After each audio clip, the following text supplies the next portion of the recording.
What's going on, everybody? My name is Gus Wells. Some of y'all may know me as Kiwi. Forgive me if the video is a little dark. I forgot how to work the light setting for the camera on my phone. Bear with me. This is going to be a very interesting video, I hope. If you have any questions or comments, please leave them. I'm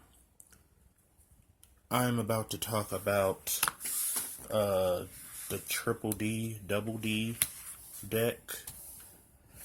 The new Stretcher deck, Pendulum Domination, just dropped yesterday. I would like to introduce my build, get some positive feedback, constructive criticism, anything you can offer. This deck is mainly for competitive and fun with my friends purposes. You have anything you like to contribute or say, please feel free to do so. I'm taking all help in hand at this point. I've been waiting on this deck for years to drop, and every card has finally dropped. I hope you guys love the mat.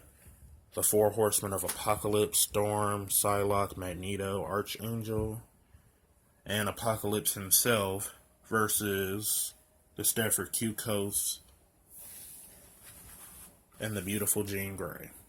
The guy that made this mat is pretty awesome. Hashtag Team Pablo. Let's cut it down to size. We have a lot to talk about. First I'm going to start off with the big boss monster of the deck, the monster lineup. And he just so happened to be on top. 3 Oblivion King, Abyss King, Ragnarok. Triple D, Oblivion King, Abyss, Ragnarok. He is a Monster Reborn, a Scale 5 Pendulum, and a Level 8 Monster. 2200 attack. He gets your Pendulum plays off the ground. He gets your Exceeds plays off the ground. If you aren't running 3 of these, you are not running the Triple D deck. 2 Double D Savant Thomas. He gets your Pendulum and Exceeds plays off the ground as well. 1800 attack, 26 defense. If he is... how can I say this? Basically, I could target, let's say, Oblivion King, Abyss, Ragnarok in the Pendulum Zone. Destroy him, special summon another one, activate its effect to special summon a level 8 or something else from grave, and build off and capitalize off my Exceeds plays while preparing for my Pendulum plays. Next, I have something nobody else probably thought of or would do. The main monster of the deck, the secondary boss monster, you want to say. The true boss monster of the deck, Doom King Armageddon, the CEO. 3000 attack. The effect really isn't all that important, but I'll talk about it anyway. Basically, when a monster is destroyed by a battle on, I want to say, my side of the field, that monster's attack points gets added on to Doom King Armageddon's. And he can't be making a play for your opponent's life points afterwards. So if all 3 of these guys are on the field and something else gets hit, they all 3 of them gain the attack points. And they can't make a direct attack. How unfortunate. Mainly good for Pendulum plays. Spam these guys while you have a Pendulum scale. That's what I aim to do. Double D Orthoros. Gores Jr. He is a level 4 tuner, and he gets your Pendulum plays off the ground as well. When you take damage by effect or by battle, special summon him. 2 Double D Savant Copernicus. 2 of 3 Foolish Burials in this deck. And he gets your Pendulum plays off the ground as well. 1 level 4 monster, scale 1 Pendulum. 0 attack, 0 defense. Yeah, what else can I say? He gets your Swirl Slimes and Necro Slimes in the grave. Lamina if need be.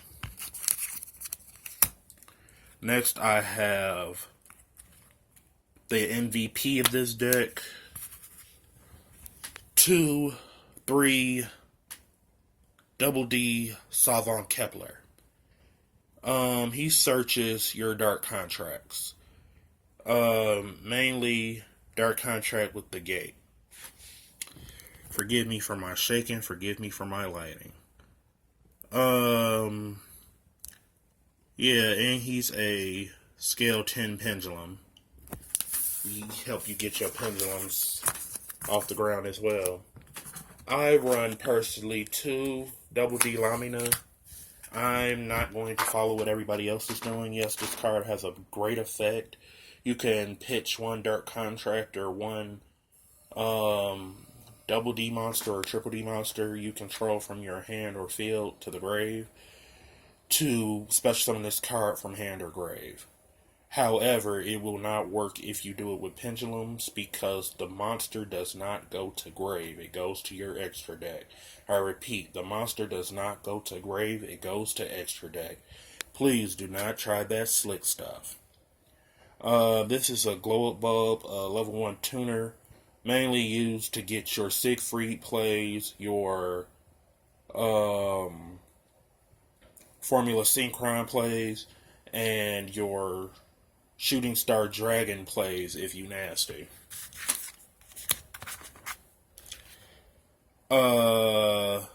Also, Clear Wing and Crystal Wing if you're about that life. I'm personally am not interested in doing what everybody else is doing. This is just for fun. DD Nighthowl. There is a nasty little combo with this card. This card, DD Swirl Slime, and DD Baphomet. All 3 of these cards have the ability to produce 1 Fusion, 1 Synchro, and 1 Exceeds monster on 1 turn. Oh god, I'm shaking bad. Special summons 1 Double D or... Yeah, special summons 1 Double D or Triple D monster from grave. If that monster is destroyed, you take 1,000 points of damage. It is a level 3 tuner. This card is mainly used to get your Siegfried or your Alexander plays off the ground. DD Baphomet. Mainly used for your Exceeds purposes, fusion purposes, whatever you need.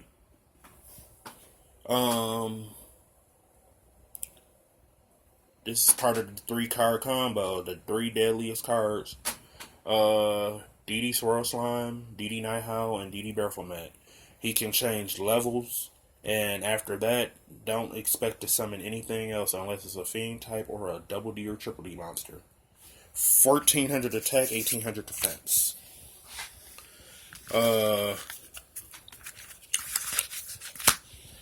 You want to start off with this card in your hand. Double D Swirl Slime. Instant fusion. Just like that. No polymerization. Just go right into it. You can banish this card to special summon a Double D Triple D monster from your hand. I personally like to go for Abyss Ragnarok or Savant Thomas. One of those guys that can help me get my Exceeds plays off the ground. My fusion plays. Whatever is needed at the moment. Next, I have 3 Necro Slimes. These guys need to be in a graveyard. Savant Copernicus, Foolish Burial, Dark Contract with the Witch. Whatever you need to get them into the graveyard, use it. Because it will come in handy. Instant fusions, Miracle Fusion from grave. Get them in there. That's what she said. Next, I'm going to talk about my spell card lineup. Duh. Dark Contract or Covenant with the Hellgate. Searches a double D or triple D monster added to your hand. Every standby phase, you take 1,000. But if you smart, you won't have to go through that. Double Covenant with the Swamp King. Polymerization from hand, field, or grave. I preferably love this card when I have pendulums on the field. Send the pendulum monsters to the grave, but they actually go to your extra deck to set up for something even better. Need I go on? You take 1,000 burn during the standby phase. But like I said, if you are smart, you will not have to go through that. Thank God, thank God, thank God. I did not feel like paying $4 to $8 a piece for any Allure of Darkness. Thank God they put them in the structure decks. Allure of Darkness. Need I say more? Draw power of the deck, banishes cards. Cards can be easily returned. What a very, very easy way. If not, different dimension burial to get Swirl Slime or Necro Slime back in grave, or Lamina for that matter. I'll explain later. 1 for 1, duh, Lamina target, pitch Necro Slime. If it's stuck in hand, get Lamina, go from there. Foolish Burial, duh, get your Necro Slime, Swirl Slime, and Lamina plays off. Trade in. I have 8 targets. It should be one more in there, but I'm going to keep it at 2. This build is just for fun. It's just for play. If I want to really go competitive, I could add some Maxi, Solemn Strike, and so on. Pot of Acquisitiveness. One card I could use to return my banished monsters to my deck and draw 1 card.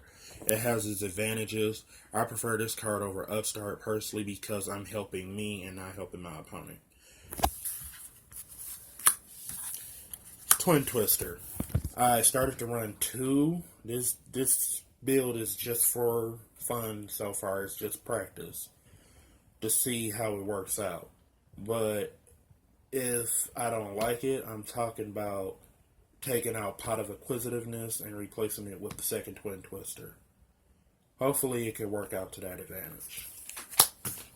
Trap card lineup. Dark Contract with the Witch. Dark Contract with the Witch. Covenant with the Witch. Gives my DDD monsters, triple Ds and double D monsters, 1,000 attack during my opponent's turn. I can discard 1 card from my hand, preferably a Necro Slime, or something that needs to be in a graveyard during that turn to pop a card my opponent controls. And I take 1,000 damage every standby. But if you are smart, you will not have to go through that. Solemn Warning. Need I say more? Vanity's Emptiness. Need I say more? But there is this cute little combo with Dark Contract with Errors and Vanity's Emptiness where you could just turn on Dark Contract with Errors on your opponent's turn. On your turn to turn it off, turn it off, turn it on, turn it off, turn it on. It's really disgusting. It's really cute. Cute for me, disgusting for them. Vanity's Emptiness. Stop special summons. Extra deck. Jawbreakers! Triple D, Dragonbane King Beowulf. Why does this guy remind me of Blue Eyes White Dragon? Probably because the 3,000, 2,500 defense points. He gives all triple Ds and double Ds piercing, and during my standby phase, he becomes Heavy Storm. You can never go wrong with him.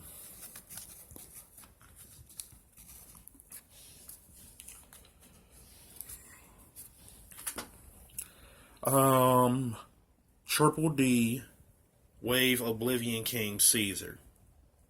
You cannot go wrong with this guy either. He is the answer for cards that can't be targeted. He is the answer for cards that tower and boast more than 3,000 attack points.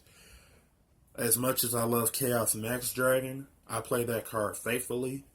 I built the deck for one of my best friends. When I played him using this, I ate his Chaos Max Dragon using this card, and I boasted 7,200 attack points. And running over a Blue Eyes White Dragon in the process. Running over Blue Eyes Alternative, it was something with 3,000 attack points. All I know is he took 4,000 for game. And he was about to kill me. Hello, Swords of Concealing Light, and Double Piercing, and all that terrible, terrible business with Chaos Max. Don't get me wrong, that is one of my favorite cards. I love it, but this card is the answer to it. And Chaos Max has plenty of other answers, but let's not get into that. Joan of Arc, or should I say, Oracle King Drock. Instead of taking burn damage, you gain the burn damage. All of the dark contracts will burn you. This card will help you. That's what I mean by if you are smart. This card was originally at 3, but I had to dumb it down to make room for the new support. And I really didn't want to do that because she's been supporting this entire deck, holding DDs down until the new support came out. She is the real MVP of the fusion monsters, to be honest with you. Genghis Khan. Level 6, 2,000 attack. If a double D monster or a triple D monster is special summon, you can special summon one from grave. He is part of the nasty little combo that I mentioned. You can get him, Alexander, and Caesar out in one turn using his effect, Alexander's effect, and Caesar really does not have an effect. He protects everybody and brings everybody back if you just so happen to get in a nasty situation. Next, I'm going to talk about my synchros. Double D Curse, Triple D Curse King Siegfried. This card is Red Dragon Archfiend Abyss for Triple Ds and DDDs. These are part of the little lockdown combo people have with Hope Harbinger, Crystal Wing, and this guy. Crystal Wing, Siegfried, and Hope Harbinger. You get all 3 of those guys on the field, your opponent has absolutely no chance of coming back. Me personally, I like that combo, but I like having fun. I'm like the TCG meta players. But if you have any feedback or any advice, feel free to leave some.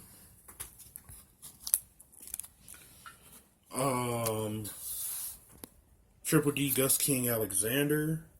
The card combo, as mentioned before, you capitalize off him. You can use him to go into Siegfried with Lamina. High attack power.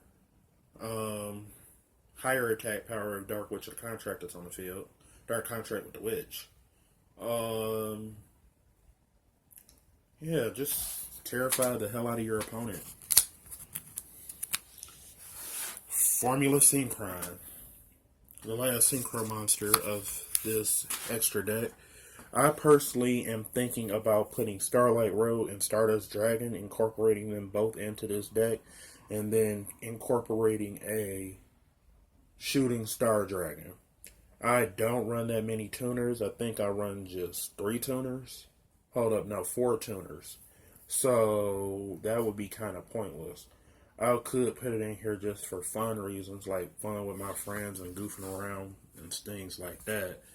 But for competitive purposes, I probably should not run shooting Star Dragon, Stardust, and Starlight Road in here.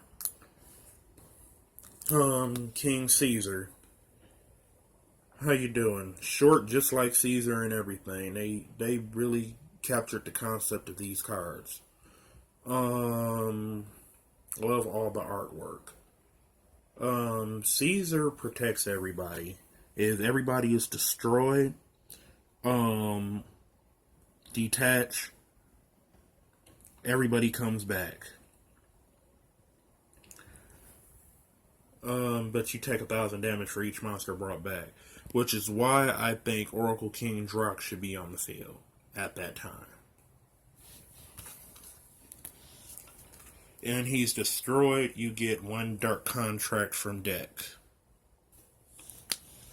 Marksman King Tail, when you are trying to desperately end the duel. Really end the duel.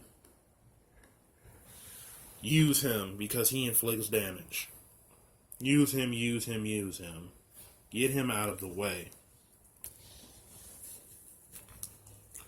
Last but not least, the Throne Daddy himself, King Kali Yuga. What is more disrespectful than freezing every card on the field when he's summoned? Oh, wait a minute, I know. Popping the back row during either player's turn while boasting 3,500 attack points. Best Xyz monster in this deck. Perfect Xyz monster. That is my build, ladies and gentlemen. If I want to go competitive, I will run Max C. I would take out Pot of Inquisitiveness for different dimension burial from a different dimension, or incorporate another Twin Twister. I would keep my trap cards the same while side decking some reasonable trap cards. And my monster lineup, I would just go ahead and incorporate the 3rd Lamina and take out 2 of the Doom King Armageddons, the CEO guy, because it could be kind of cloggy, it could be kind of situational, but like I said, this deck is mainly just for fun for me for right now. I would test it out when I'm more comfortable with it on a competitive basis, but for right now, everyone and their mom is going to be running this deck, and everyone and their mom is going to be running 3 Laminas and possibly 3 Thomas. So on that note, please comment, please leave constructive criticism. I'll have one of my friends post this via Facebook. If you find anything useful, if you want something to contribute, if you want to contribute anything, please let me know. Thank you. This is Gus Wells signing off. I hope y'all like this sexy ass man. Hashtag Team Pablo. He is the best.